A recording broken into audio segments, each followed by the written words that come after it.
Yo, what's going on with the viewers of the tube? Tyler here of Chico Crypto, and I am not live, but I'm doing an interview for you guys today, and I'm here with a special guest. I'm here with Lucas Vogelsang of Centrifuge, the founder and the guy who's going to be able to tell us the most about Centrifuge. So thanks for being here, Lucas. Hey, it's great to be here too. Yeah. And So in New York, out of all places. I know, in New York, man.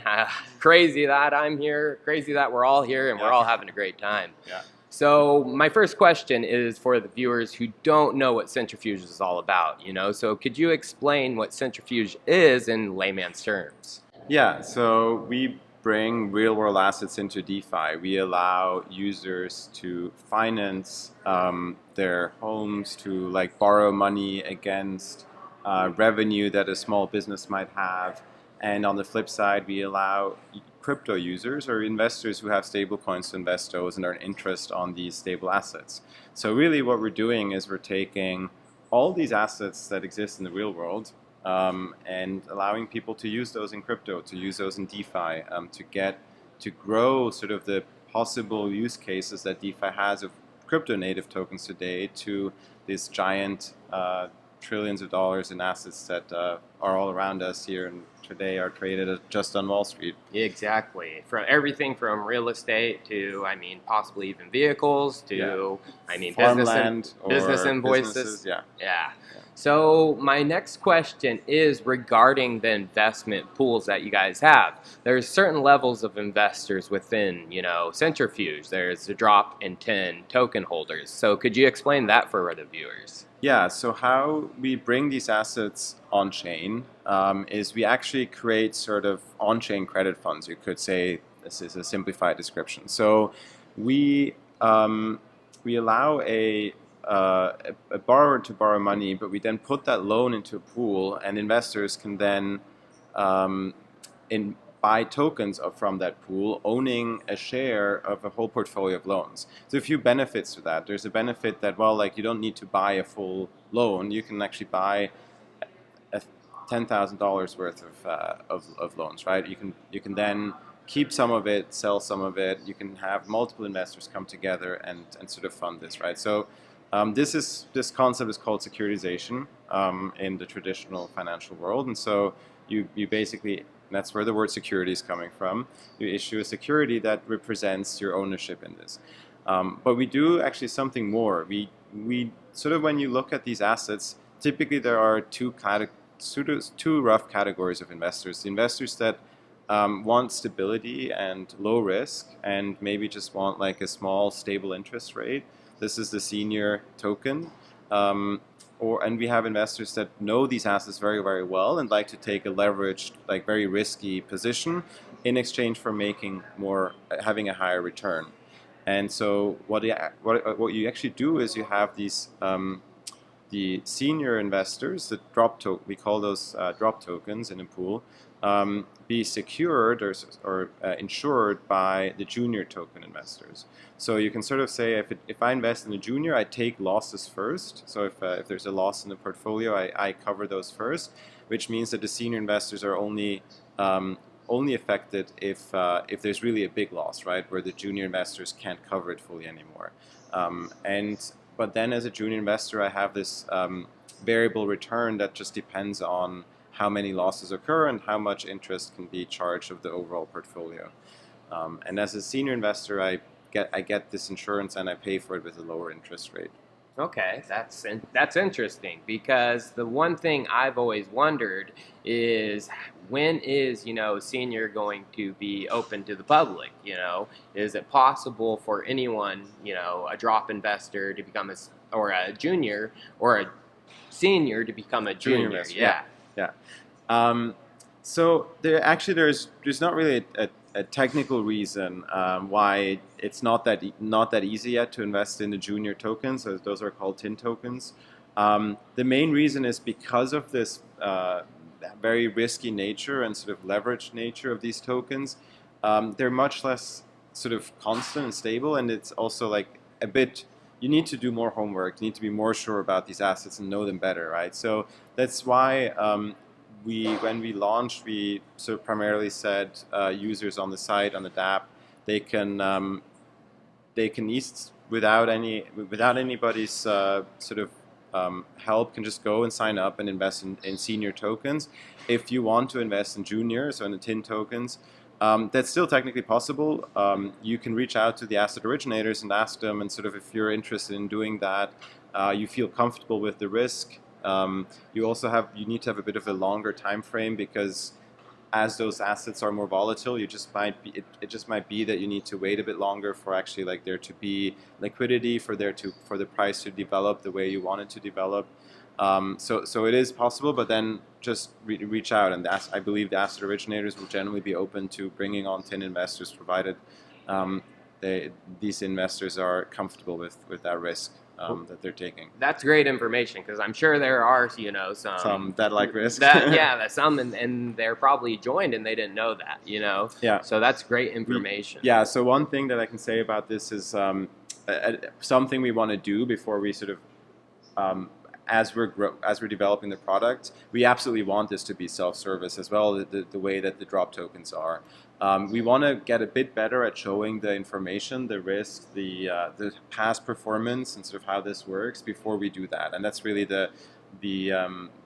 that's going to be a future update, hopefully not too far from now, that will then it'll be self-service for both tranches. Awesome. So another question I have is, American investors, you have to be accredited, to join if you're in the United States. Is that going to change anytime soon? You read a lot about the SEC in the news, right? And the reason we have to do this is because of the securities law in the US, which is this very antiquated, outdated, I think actually very, very unfair law that says, well, if you're rich, meaning if you can become an accredited investor, then presumably you know more about investing, so you can invest in generally less regulated assets or less, more risky assets.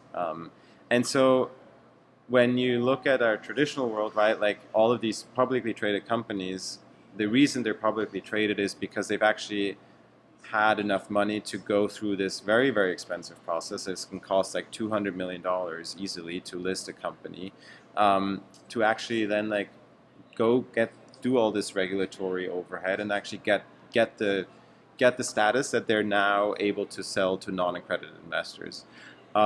There's really not a reason why this wouldn't be possible for tin lake pools to do. The problem though is, as I said, this costs millions of dollars.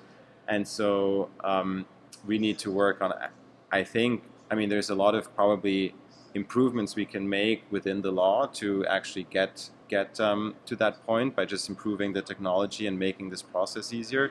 But there's also just this whole legacy financial system that's not interested at all in making it any cheaper, and that's what we're fighting, right?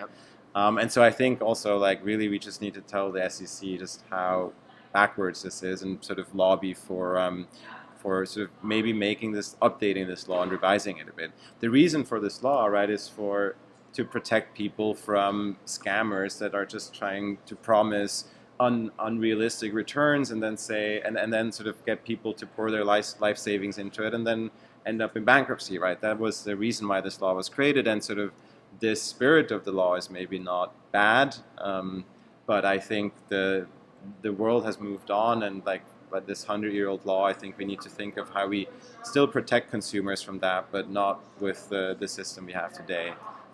But then we're getting in a very political topic. Yeah.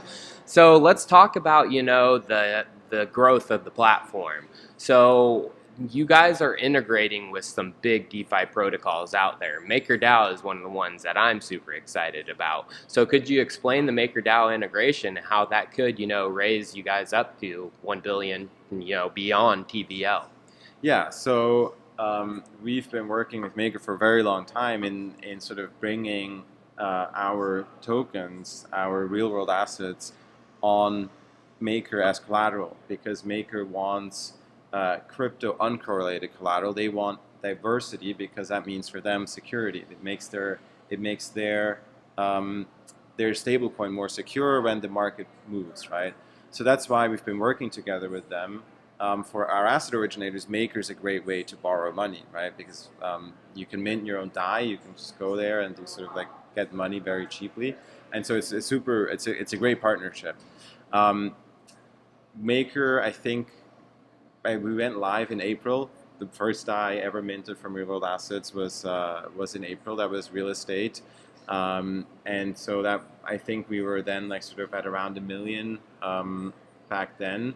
We're now closer to 10 million in DAI outstanding, and we're sort of working together with the Maker community to scale this, right? The thing you have to know though, like behind every DAI that's sort of minted and sort of invested in a Tin Lake pool, someone out there in the world is actually receiving US dollars, and so there's a lot more that we have to do than just sending some tokens around on MetaMask and sort of swapping them on Uniswap. There's actually like we're working with the real world, right? So it's a bit of a longer process that we're going through, and so it's growing quite steadily. It's going well. There's sort of obviously trillions in assets out there, so for us to scale, it's not going to be a problem. It's not going to be overnight, but I mean, maybe talking about other integrations we have, and which will sort of be more further milestones. AAVE is actually very, very close. Yes, that was one of my next questions, actually, is AAVE integration. So I get, collateral, and having, real world assets backing DAI collateral, but how is AAVE going to work? Yeah, so AAVE, right, is a market for people to borrow and lend. And so you can lend assets, you can borrow assets. So what we're doing with them is we're creating a real world asset specific market.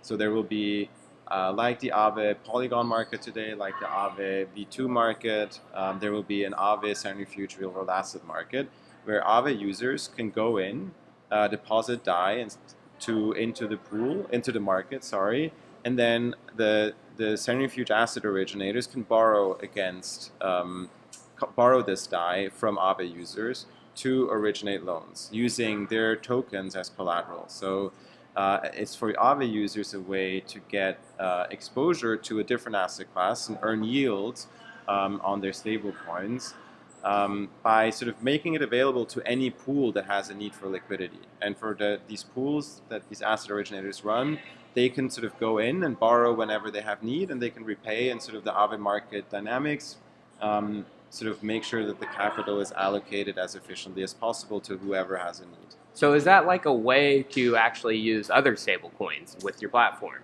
Not yet, not yet. For now, and it's really unfortunate, but we've just had to sort of focus on one stablecoin that we want to support at first, and this is DAI, primarily because of our integration with Maker.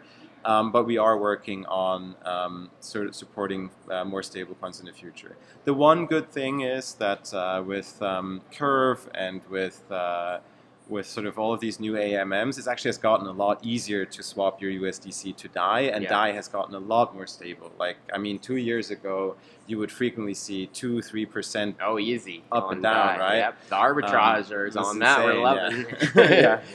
But today, actually, DAI USDC is very stable. So like, and it's cheap to trade. So if you want to invest in Tin Lake, the easiest thing is you take your USDT, your USDC, you swap it, and you then swap it back. And there's now fairly low risk, I would say, compared to earlier years ago, yeah. All right, for the final question for you, man, I have is regarding Kusama and the parachain auctions. You guys are closing in on securing, the slot that's coming up, one of the most recent ones. So I want to ask you regarding that parachain auction, how can people at home, participate, and what do you guys expect, if you get that, some of the experimental stuff that you guys are going to build on top of Kusama? Yeah, so what we're launching is Altair. Altair is our canary network. It's a network where we invite the community to experiment with more experimental real-world assets, but also things like crypto-native assets, NFTs, gaming assets, right? Where the idea that you can sort of use your in-game assets to borrow money, or you can use art as collateral. That's what we're doing, and so we're actually we have over 125,000 KSM in our crowd loan. The way the auctions are secured is actually by users contributing to this auction. So we have a crowd loan going that gives that lets the Altair parachain give a reward in the native token on the chain, the utility token that is AIR. So when you contribute to the crowd loan, you receive 400 AIR tokens for every KSM that you That's that a you pretty stake. generous amount, huh? Yeah, and so that's a way for us actually to seed the community for people who help us secure the network by getting the parachain slot to get a reward and sort of start using Altair. And yeah, on Altair and Kusama, right, we're then looking to actually start experimenting and integrating with the likes of Karura, the stable coin on Kusama, and all of the exciting DeFi things that are building on Moon River, and sort of look at how we can actually integrate with these projects and grow our TVL, grow real world assets in DeFi even more. Well, I'm super excited about that because I see the value in bringing real world assets to the blockchain. I was one of the first supporters of Centrifuge. I started covering you guys back in 2018. Yes. And even before the token was launched, there was no token. You guys just had the idea. And once I saw you were taking that real world assets, you're connecting DeFi and NFTs all together, I fell in love. So it's a big lift, but it's definitely something we all need, and it's going to change the way like everything around us, I think, will work, right? Like really bringing these real world things and allowing them to be used in the blockchain. I think that's what really excites me. So one more question: when 1 billion TVL? Oh, tomorrow I want it. Yeah. No, but hey, I mean, hey, everyone can help us with this, right? We need assets, we need liquidity. We have a super cool project because it's safe, they're uncorrelated. There's sort of a way to get exposure to something that you can't get if you're sort of in crypto. And it's just going to be working with both like individuals that just want to invest, ape into this stuff and sort of provide liquidity for that, but also investing in other DeFi, integrating in other DeFi projects. And so really working with that community, hey, like, let's get there together. Let's all get there, and we'll all be rewarded, Yeah, we will. for doing it. So, Lucas, again, I can't thank you enough for being here. Yeah, hey, it's great to meet you in person and doing this with you. Yeah, and good luck with, the auction. Good luck with bringing, real-world assets to the blockchain, because that's when things really change. Yeah, and hey, I want to thank everybody in the Crypto Chico community. Always great to see you guys come and ask questions and sort of come in and participate in Centrifuge. So thank you also for your viewers. Of course, Lucas, man. Hey, take her easy. Yeah. Chat.